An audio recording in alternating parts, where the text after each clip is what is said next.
Cruise exclusive gwe mkutu kosinzidde okubeera nga ate otulabira. Allen Cruise agemanya tuli proudly powered by Biva Organic. Bano basangibwa ali ku Access Building, of course ku ground floor. Omusawo Dr. Richard Kisenjobe abeerawo nnyo okubanga ensonga zonna azikwasaganya bulungi nnyo. Bano aba Biva Organic bajjanjaba nga bakozeseza ddala ebibala ebyaffe ebya wano ate n'emmere eyaffe eya wano. Mukubire ku ssimu 0752 627 yensonga lwaki Cruise exclusive weri kuba y'omu ku baami abavujjirira akasente program eno okubanga ate egendera ddala mu maaso. Banji nnyo abayewali eri ku kizimbe Access Building okubanga ate bafuna obujjanjabi. Era mbadde nkusaba mukama wange president w'aba bloggers omwami Biva Organic yantegezza n'angamba nti bondabira kuyisima mugambe ajje eddagala lyonna lyoyagala sukali biki munda muno system eddewo nga n'abanyambye ngenda nempita ku birungi nga maama obukadde buno senga nzirayo kombo vubuka naye Biva Organic omma munantereza ninawo abantu bange ab'emyaka gyange abannindiridde tijja kunkola abantu ab'emyaka abannindiridde. Dr. Richard Senjobe mutumireko omusajja. Dr. Richard nkutumiddeko nnyo Senjobe era ngenda kujja ku Biva Organic muntegeeze kiki ennyoterezaamu muki mu system. Obulamu bugamba kiyisima. Obulamu tebubadde bubi ala ne Cruise ogamba otya? Ndi bulungi. Ekisooka first things first. Mbadde njagala topic otugenda otambulira. Mbadde njagala tutambulire nnyo ku muvubuka omwana omuto azudde eyakazuula nti internet kuliko emirimu gye. Internet asobola okukolerako ebintu ebyenjawulo naye nga gwe president w'aba bloggers gwe balonda omuzadde yeebuuza omwana wange ankanda laptop angamba yagala fuuka blogger bye biki. Abalala bagamba bazadde njagala fuuka influencer, abalala baagala masimu bagamba bazadde njagala fuuka influencer. Ebibuuzo ebyo abazadde babyebuuza, buli omu abyebuuza. Yisima ng'otandika okubuuza ku batulaba osooke oba osiigira omuzadde ekifaananyi. Abatulaba ku Cruise exclusive mwebale nnyo kabadde kabanga kawanvu njagala nnyo omukutu guno gw'abaana bato gw'abaana baagala kuba inspired abaana beekulaakulanya era nga woolaba Cruise yennyini mwana muto but he has made a big name, an influencer, a vlogger. Omanyi osobola okuba n'essimu yo n'obeera blogger n'oturninga into influencer wekito bwekikola ki bwekirinnya gona days abantu bemulina okugamba omwana wange asomye simanyi ngenda mutandikirawo ka bizinensi k'obusaaluuni. Gwe obudde bw'omala ng'ogenda muggulirawo edduuka oteekemu obuviiri nti abutunde. Nze owange wabanga alina erinnya nga Allen Cruise ngula buguzi buviiri ayinza n'okkuba obubwo mu dduuka. Yes, Cruise osobola otunda edduuka ly'omuntu nga gwe weesalirawo price n'omuwaako n'amenyeka n'amakufulu ge n'okuggalawo. Kati ekyo kyetugamba nti eno ye modern day world gye tuli mu kukola ki mu kutambuliramu. Nti kati today nti omwana owuwo waamanyika ku internet ge magundi amapya amaduuka nti omuntu yakola essimu eno Cruise yagiteekako ebibanja tubiyita bibanja Instagram kibanja, WhatsApp kibanja, Facebook kibanja, TikTok. Kati kiri gy'oli gwe omwana wo okukwatanga internet nadda okwo n'alaba ebitalina makulu naye ate nga Allen Cruise ali kuseemu bibanja ebyo ekifo ky'obbasasula ssente bali ne bazitwala n'Allen Cruise akolako ebintu ebimuleetera erinnya okugenda waggulu n'okwebulandinga n'okumaketinga 50 ki naye oyinza okwesanga nga waliyo omuntu akera ku internet TikTok, Instagram, Snapchat naye nga byonna biri out of joking ne wabaawo ababitutte nga serious ki job. Otwadde tutandika Cruise mulabi asooka kulanga bulango nti ekyo kye tuyita nti mindset change. Twali tulaba internet for fun kati tugiraba for business. This is the new normal. Kati amaduuka gano agabadde amasibe mu COVID Allen Cruise tegamwafekitinze atundira ku mitimbagano. Allen Cruise ayambala esaati n'agyekuba ekifaananyi n'agiteekawo ne bamugamba Allen Cruise njagala n'agamba ya mitwalo 2 ng'essaati ya mitwalo 8. kati giri endala zonna sente z'owulira zeeyongeddeko branding kyeki yeeyo influencing yeeyo nti oli walaba akakofiira kano ne Alan Cruz ng'akaagala okakola ki okukagula buli muntu kyekiriwo tudde nawe olaba wano eno t-shirt yaki because we are in love Uganda build what Uganda lwaki mmala obudde bwange nga mpagira just byokka ebiri kuki ku mitimbagano ng'ate bali abaakola emitimbagano bo baatuteerawo data waggwako dduka buki okubira ne Alan Mpola simu weggwako omulimu n'odduka n'ogikyajinga naye nga ebyo byonna obikolera oli nannyini maduuka gano wabula ate nga nawe mu maduuka geekamu osobola okukoleramu ebiki ebibyo. awo nkubuuliza Isma omuvubuka yeebuuza ekintu kino atandika atya kitandika kitya kuba Isma chance ekwata nga gwe chance teyakwata bulungi nga maybe blogging wamutandika emyaka gikoze eki gigenze era abasinga bakuvuma n'okuvuma nti emyaka gyo tegyandibadde ku internet nga gibloginga emyaka gyo gyandibadde nga oliyo okuza baana babuuza Isma ow'amazzi agaleese Isma mubuuze kojja Isma yamanyi obwambe we buli ne kati Isma sawa zino blogger ate si blogger weka okwasaganye put all things aside buli muvubuka yandyagadde okukola ekintu ng'aliranye abagagga nga Baham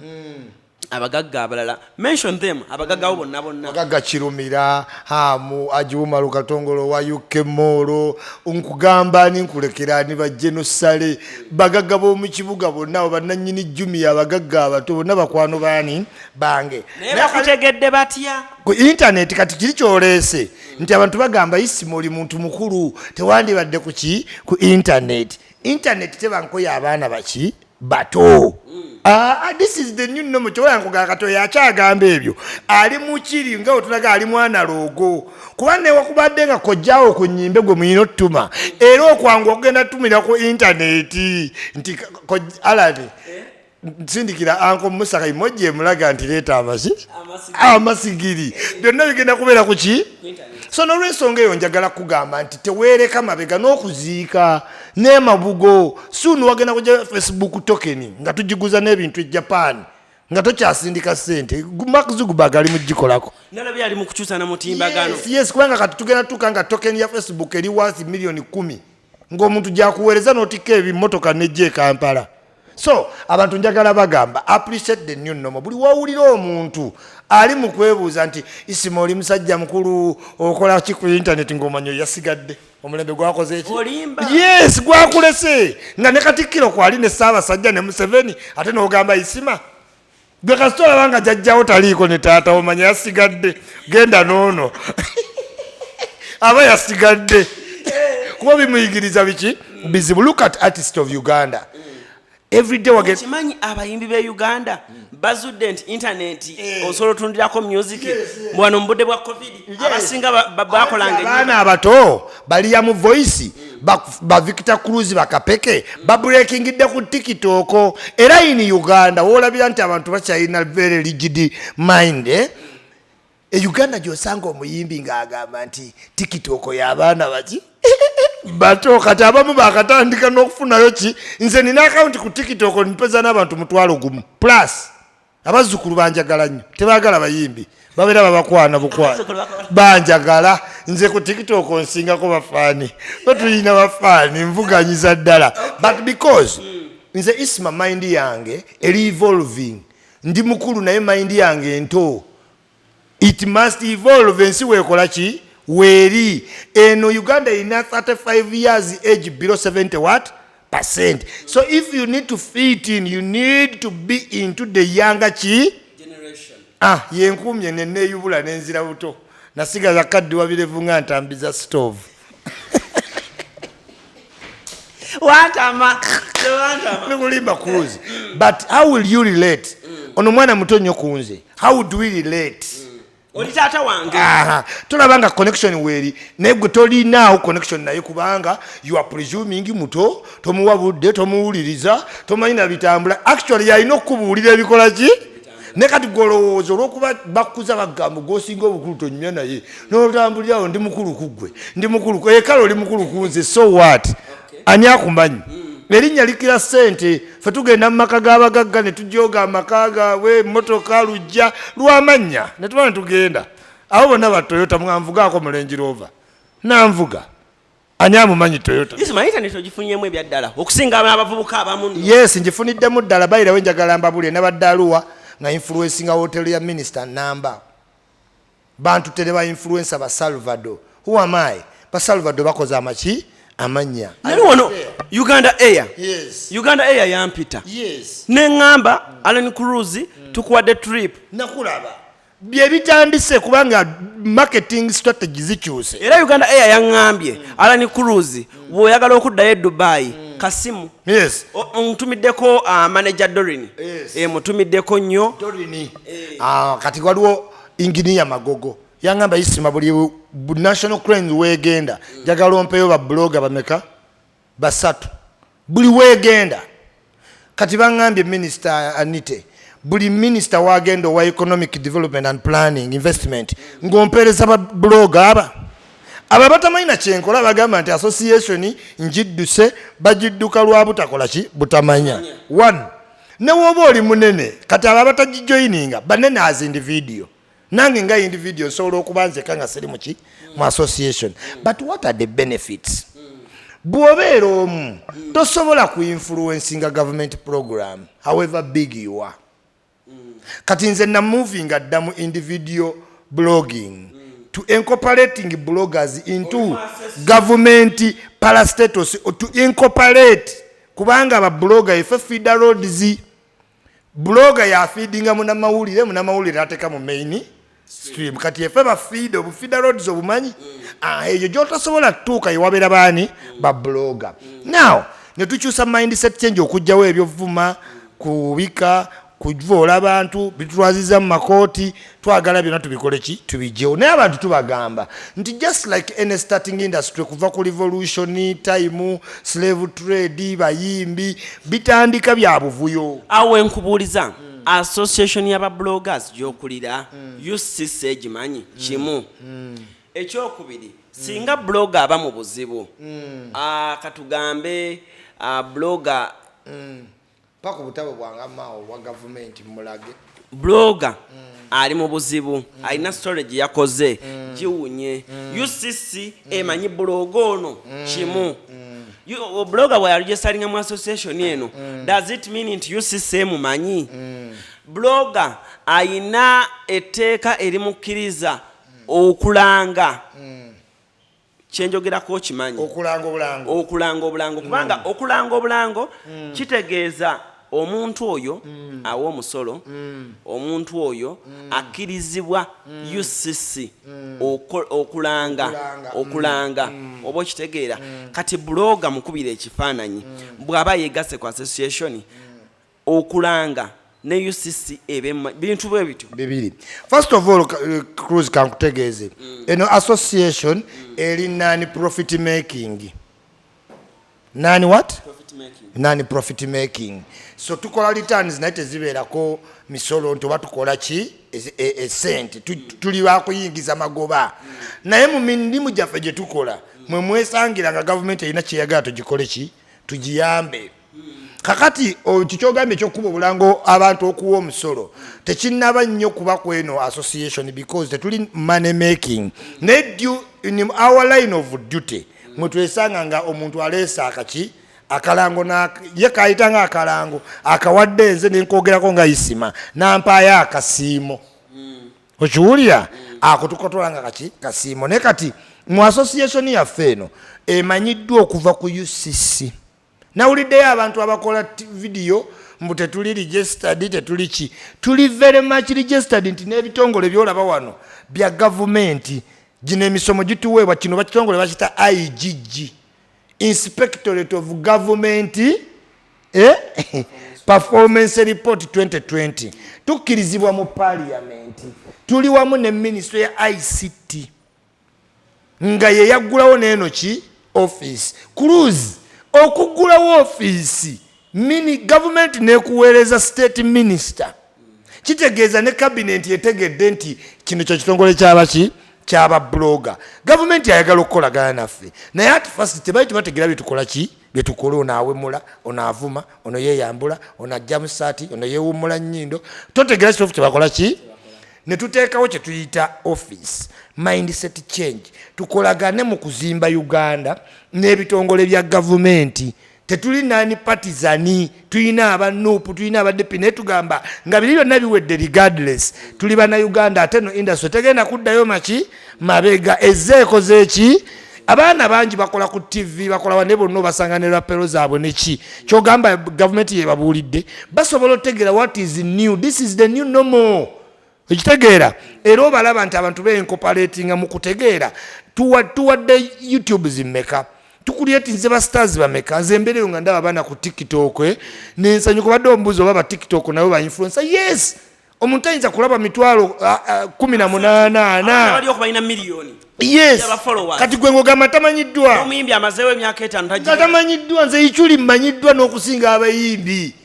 ayimba n'agenda eka neyeebaka n'alowooza kikola ki akayimba kayinza onyumya omuntu naye nga tamanya akayimba there is a two difference okuyimba n'okwetaaninga into a brand okuyimba n'okwetaaninga into ki Papa Sidi ayimba nnyo is not a brand Jamekali kyayimba nnyo is not a what a brand omuyimbi olina okwencomparating ebintu bimeka anti uli kadata ati oyinza omuteka tugenda omutwale akuba akalango ka kampani yonna tasobola kubanga tabamanyi waali stability ye kati gwe alanikuzo n'ebintu byotakola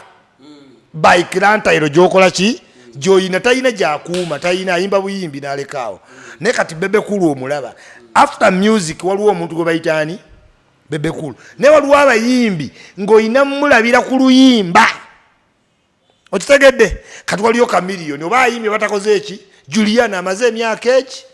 tayimba naye akomyewayo kya anti yayo kyasinze ne basanze muki mu reso kitugamba nalabye ne ku TikTok yazze anti bategedde TikTok nalabye Juliana ku TikTok ne ngamba bannaye bonna anti eriye business gwe gano jigenda mu Bebe Cool ziwe nambala bagamba yalo this is now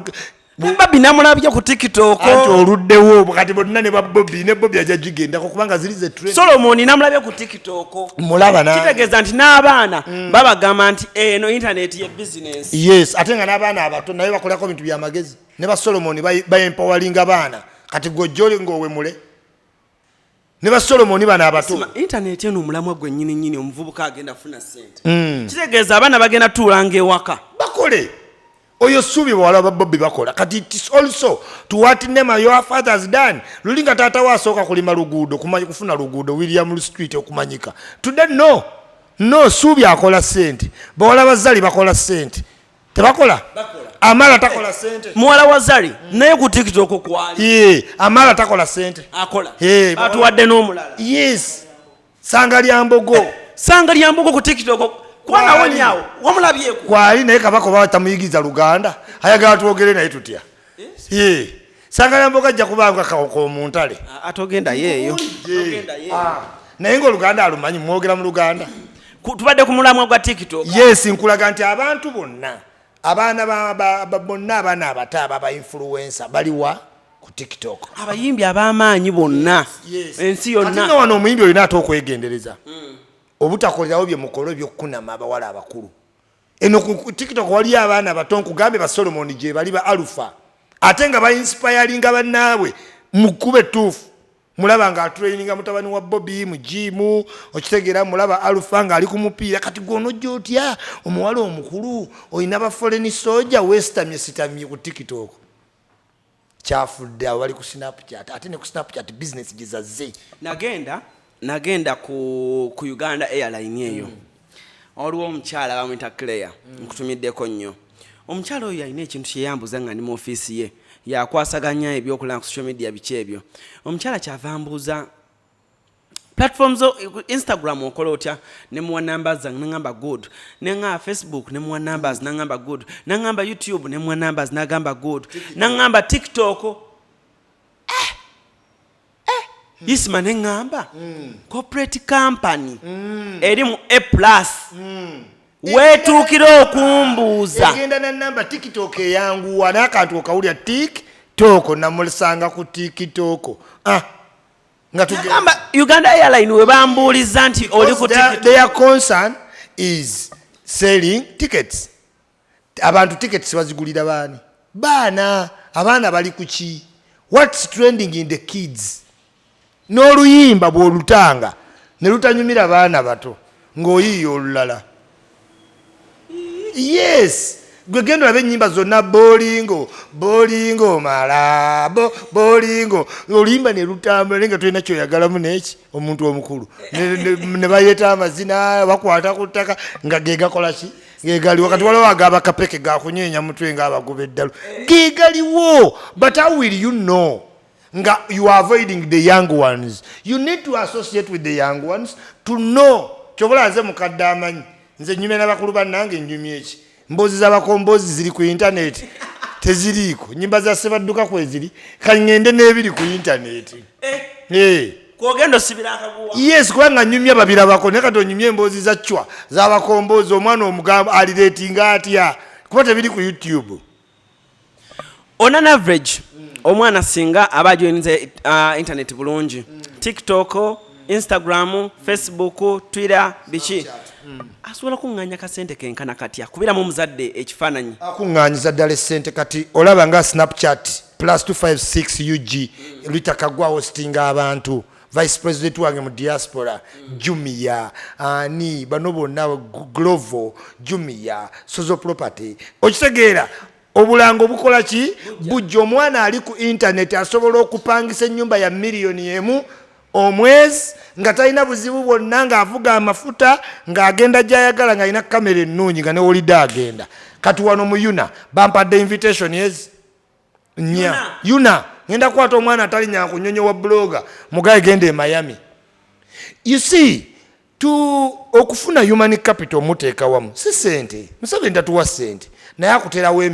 emiwaatwa. Kati nze Isimo we nafuuka blog association nategeera nti teeka office abantu babe ne batuukira kola swap ne supermania bloga waaveeyo yonna gy'atambulidde ku birthday n'omwagalwa we muwa coupon n'agenda n'omwagalwa we mu supermania then kola deal ne saloon akaviiri ennaku zino kantu kakulu nnyo ku muvubuka bw'amala byonna by'akoze waliwo bamusala akaviiri then ofune ne restaurant nga byonna biwedde gende wafayiza olye kaki kamere. So ebyo bintu bisatu bizzamu omuntu tetwassociate nga kufuna ssente genda olabe mu Rotary clubs discipline yetwala abantu mu Rotary ki vice president Sekande asiiba wali ku popopo n'empuuga ne baani ne Museveni alina Rotary club terina gundi biwawaatiro eriwo kushepinga mu bantu. So omwana akola ku internet gwaggulawo edduuka oli ku bikadde nze nkola live stream ku ssaawa egi abantu babaako era ompulira mba mpisawo bulango Connect Property Success Motors Avian Creams Nugasaze Hamzi App okitegedde kati olina ngamba Isimo oleekaana ku internet tolina byakola kumbe mmaze okukola yakyagenda nansa naggulewo edduuka ly'emitayimbwa alinda abaligulamu. Fetudyano tubeera ku Mama Brighton tamanyi nti nyinza okugenda mu hardware nenkuba ebifaananyi by'emitayimbwa gye nenjitunda nga ndi wano mu ddakiika ate nga wendya profit mungi nnyo kubanga ogwenda nyinza okugutunda 8. Bafani waba kwagala they get addicted to your prices cruiser bafani bakubuuza era buli gwe mbasongerako olowooza lwaki abantu bagamba follow my gundi era nze abantu nabagamba fani singa akeera ku makya naŋŋamba eno business gy'olanga tugikooye eno era nga nange kasoma mugambo wange nga nina fugundi bagiyitaani clashback mu komenti kati soka wumulemu wetereze era baklanti bange bakimanyi mbagamba woba oyina ekintu nga si kituufu nga tekiride giti bulungi ku myaka gyo otegedde vali ya follower tokyayinza kujja okoppe basookawo nga tebalina kye balina oggyemu essaati obalaganda weya cruise obalage sekisi nga oli mu buliri n'omuwala kati ebyo biri byadda kati ebyo biri byaki kati ebipya Cruiser alanga kitumulabira ku bulango baddago obalaba page zonna zijjula sponsor ku sponsor omwana alina tumulabira kati kuki bw'oba tolina bulango tutegeeza byo blogging nga si birungi kuba buli blogging ebirungi obulango bweyongera kukola ki kujja why omwana ajja funamu 2 manya ekisookera ddala tuli cost friendly nti buli blog oyogera naye ku level ki ne Mudu Johnsanze muzwala obulango bwenkola nga tunyumiddwa bunyumirwa kati si obulango bwa King Sport ekifo kya saa tunyumirwa bunyumirwa kyanyimbira buki kati nenanga mu Kings abaana ba Spice obalaba Spice kati omulaba level yajja n'ateekawo ekintu ky'ababodde ali ku lato bw'omu naye omulaba nga ayamaanyi mangi abawala baleesa abalenzi kye nagambye okuyimba n'okuba influencer abalenzi bayimba naye teba influencing anything okitegeera batono kati bafiiki bebazze okitegeera kati Spice billboard za Rema Prudential mweno covid woba badde muyimbi nga toyina bulango oli muyimbi ki nga to influencing okitegeera buli muntu olaba Kenzo si mu bubi weekyekinge Kenzo ku level yonna gyali ayina zi tours and ki travel togamba mbu Kenzo yena lwaki akola ku tours no tours and travel bemutuukiridde nze bampita mu Centenary Bank bampa akalango olangira abakadde banka mu fomate y'obukadde ti abakadde nabo batereka sente oba genda nazo mu ttaka nange simanyi batereka zaaki akaddiye nti akyatereka naye akalango bakawamu Waikibenda olwa vidiyo embize nakolakola ng'ezo ez'ebweru nemuvumo nyonnyolawo bulungi awo nyonnyola bulungi bakuyita mu Centenary bampita mu Centenary ne bangamba babadde baagala akalango marketing team ne bandaga potential zange ate ne bandaga ne weakness nezoverturninga ki akalango kwezo video zetwakoleranga ebweru zegambye n'omanyira ono n'okola bino okitegeera banka eziweeyingamu wali nerabanga image yayo ogitadde oyinza ogiteeka mu ki mu lusuubo kati ekyo saagala yanga blogger akikole ki akituukeko kubaka akalango mbadde nkaagala ne bampita ku Tropical Bank bampeke baali bawadde akaseeka muzaata nako ne wajjawo video ezibiitinga zeniki kati eyo instability ekyo bulaze nali mutuufu of president wa blogger because I had to carry the cross ku mugongo kwebyo byenkoze gwasobola obulira omwana ti brand yo gitta togikola ebyo nabikola dda ne binnemesa had I known sandikoze eki ngamba omuntu tokkiriza mutukuwa mitwalo 5 vuma cruise ayinza okutwala mu kooti n'akusaba biliyoni mukitegeera njagala ojje mu blog association bakukwate nkukima ennansana kwe kwetonda kuno kutwakulaba otambula n'ogenda kunoku weetonde n'ogenda abantu bonna mu nsi tusobya era basonyiwa oyo yekkakkanyiza abantu ffe mu kalica yaffe mu Africa tusonyiwa isima tokyaddamu vuma ate nje nga nkikola pulezidenti ate kati biba bikontana ne benfuga baŋŋamba ate kati otadde yadde bannabyabufuzi togenda kuddamu vuma sebo ne bannabyabufuzi nabagamba biri bye munkozesezzaako bikola ki bimala ate nandigenze ku nupu tebalina kye bankola nasanga balakisi namba we ng'abanyiivu ne basibawo ne geeti ennyama ebifuba zinako naye nenkakasa akasajja akabateekamu discipline bakuba essimu ne bagate mumukwatako ne banneetooloola kifuna najja ne tukola ebintu bambi ne tukuba ebifaananyi nenvaawo kikyewejjusa mu kuvuma principle si principle yekka n'abalala kale kikyosinga okwejjusa abo balake bababi baani nejjusa nti nno si kirungi si kintu kiki nga wegambye nti kati waliwo younger generation ku TikTok wabanga Solomon Alpha salye oli inspiring oba oli kuba kapiira ona inspiring ku green let's go green abana bato wale toyinza kujjanga okitegeera naye abantu mbagamba nti gone are the days okitegeera we have space to mend ebyo betwakola ki betwasobya era mbadde ngenda mpola juzi mbadde kati nganva ku Capital FM kwetondolera lake kubanga pressure z'akalulu zibaawo ne sometime nga tomanyi nti kati mbeerayo mu mateeka mbeerayo mu UCC bangamba isima ku CID mbeerayo era abantu bwe namba kubiriza ba bloga criminal cyber criminal gundi files nyingi nnyo buli ayogera bakuyina wali ku CID balondamu buki bulonzi naye tebajja kulonda nga tewali yakozeeko complain bajja kukolako complain nga gyolayo ku bakeizi nange bakutwalire mu tteeka bakole ki bakusibe. What do you have to do? Jangu mu blog association mwe tusobola okulwanirira bwe bankwata mwalaba omuyimbi yali ogu mu kooti n'abayimbi abaalimu baali bazze kuwagira bloggers eyo solidarity ej'okukuuma naye tojja sobola malako ng'olindi vidiyo bakwate nansa nanzije nze poliisi emmanyi era nkikakase nti oli ki memba wange musango ki nsobole okujja gy'okola ki gy'oli dani omuntu okuwa sente ovoola omuntu ye omuntu aleme kuteekako maanyi agenda afune poliisi ki report reference akuzingize ku lwokutaano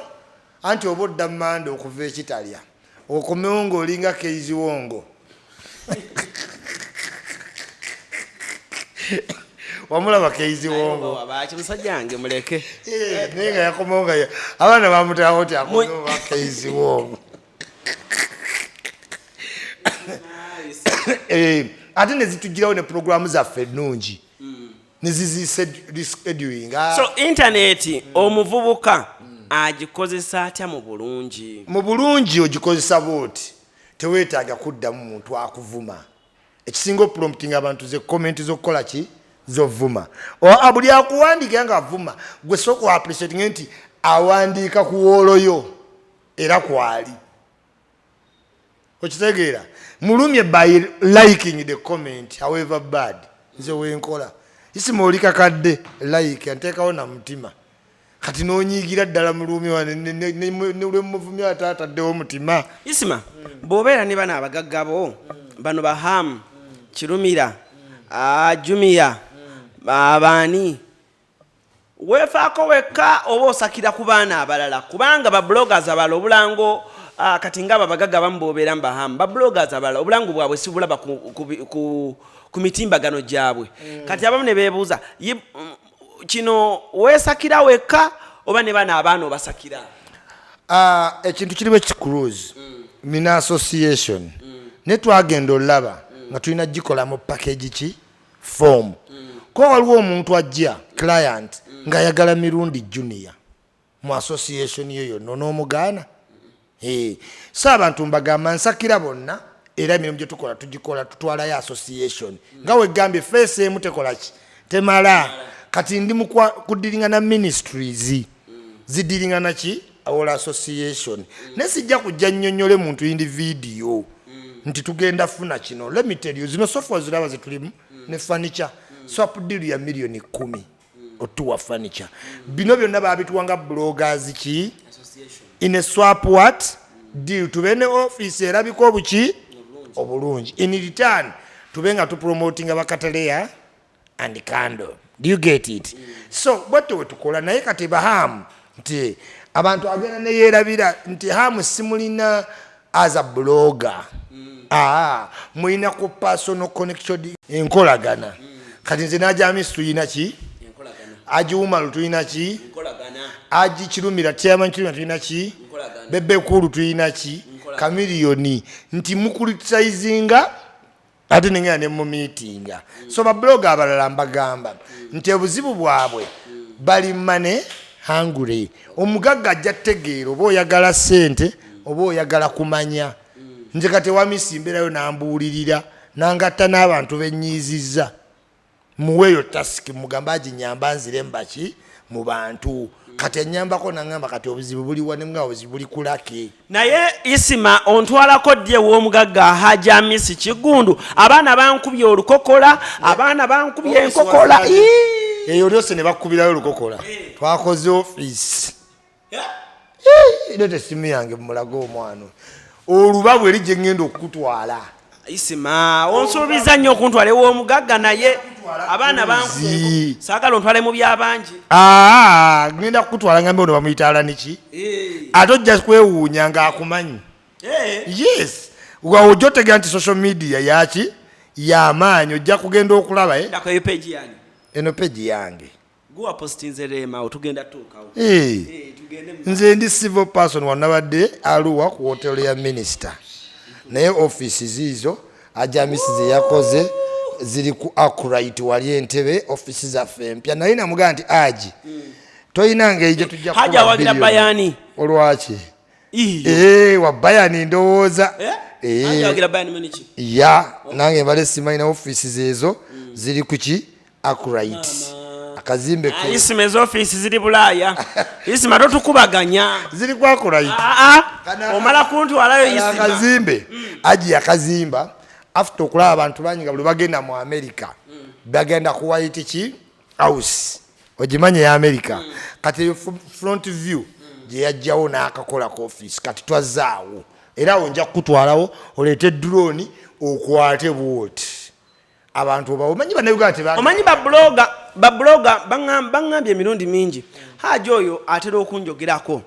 ng'abuuzabuuza bannaye waliwo omuvubuka walinalankuluzi nga simulaba mu programs zezo zakola ezinnakivubo biki naye munnange haji njagala okutegeeza abaana bankubye ekikono wano e Kampala isima ekikono ky'abaana okimanyi anti olala balaba oli mutubaga kuluzi abamu manyi balaba mangi amanyi goyina mangi era aji ajja kuba akumanyi bo bafolowinga byonna ebikola ki ebitambula ajja kusanga nalani kuluzi nkola ki mumanyi kyenjagala ogamba bavubuka abato weeteeke mu ngatto z'abavubuka bato banno kweno intaneti okuyiga tekukoma toddeyo n'ogamba nze ndi mukulu kale bayisima bakulu sirina mwana muto naye gwe ojjaba oli mukulu naye nga tolina nabweyogera na mwana muki muto gezaako kulietinga bond otegeere ekigenda muki mu maaso ensi etambulira ku baana bato newoba oyagala nnyo baana baki Museveni bazzukulu be bamukuba ebifaananyi olowooza fotografa baamubula nkutidde tolabanga adduka ku press up akakaana akakuba okalaba oyo muzzukulu we iwayi nabo bategedde nti bino ebintu by'abaana bato lwaki ndeeta fotografa ng'abato we bali bamanyi kamera bamanyi buli kimu ne Museveni bafotografa yabavaako bazzukulu awe tujja okutandikira ekitundu kyaffe ekiddako ne Isma All Access naye nga kansuubira omuvubuka olina kyofunyemu ku intaneti tuli proudly powered by Beaver Organic basanga oli ku Access Building omusawo Dr. Richard Senjobe nagambye enamba yiyo wansawo osobola okuba nga ate omukubirako ne tuba nga tugendera ddala mu maaso Tamdini Sharif muyite Abudu abeerawo nnyo kubanga ensonga zonna zikunyumira mugende mulayikinga ekyano yaffe ya Mama Brighton emizannyo gikyagendera ddala mu maaso yagala nnyo ebintu waliwo n'omulala eyazze oba ttiimuwo simanyi ali awo kati yazze nga metroni simanyi school teacher madam TikTok Brennan oyo mulenzi wow ansanyusa waliwo Miki waliwo abawala bakadamadama banyumira ku TikTok